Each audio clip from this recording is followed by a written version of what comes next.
मथुर माझ्या गोट्यावर आला, तिथं सुद्धा माणसं इतकी नालायक वृत्तीची असू शकतात, मी आज पहिल्यांदा बघितलंय. मी या गोष्टीचा विचार सुद्धा केला नव्हता. जाऊ द्या पण माझी दादा. अशी समालोचकांना बैलगाडी संघटनेच्या माध्यमातून ही विनंती आहे की समालोचकांना ही गोष्ट बंधनकारक करा की तुमच्या हातात शेवट मोबाईल असतो, तुम्ही त्याचा फोटो काढा किंवा त्याचा नाव नंबर टाकून घ्या. दादा नाराज नका हो. पण कसं आहे माहितीये का, मी सगळ्यांना एकच सांगतो की हा बाकासूर तर ह्या बैलगाडी क्षेत्रातला देवच आहे, तो बी मला आवडतो, असं काही नाही. मला प्रत्येक नंदीबद्दल आदर आहे.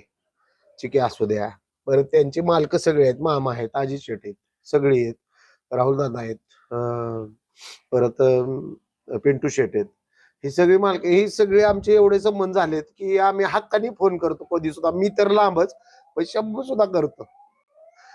त्यांनी शंभूला एवढी किंमत दिली दादांनी, खरंच या क्षेत्रातलं येदीची माणसं आहेत.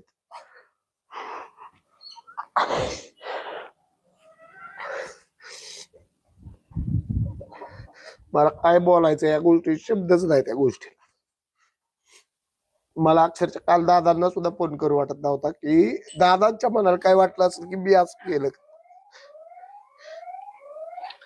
निश्चित दादांच्या मनातला जो काही झालं नसेल, निश्चित दादा ही समजून घेतील सगळं. दादांनी समजून बी घेतलं असेल. दादा समजूतदार आहेत, अनुभव आहे ठीक आहे. त्यांना खूप क्षेत्रात आहे. आता तुमची मागणी काय संघटनेच्या पदाधिकाऱ्यांकडनं या संदर्भात? माझी एकच मागणी, संघटनेला बक्षीस द्यायला कुणी येऊ द्या. एकतर समालोचकांच्या हातात मोबाईल असतो, एकतर मोबाईलने फोटो काढणे त्या व्यक्तीचा, त्याचं नाव किंवा नंबर लिहून घेणे, दोन्हीपैकी एक करणे, आणि 2-3 दिवसांनी तुम्ही डिलीट करा.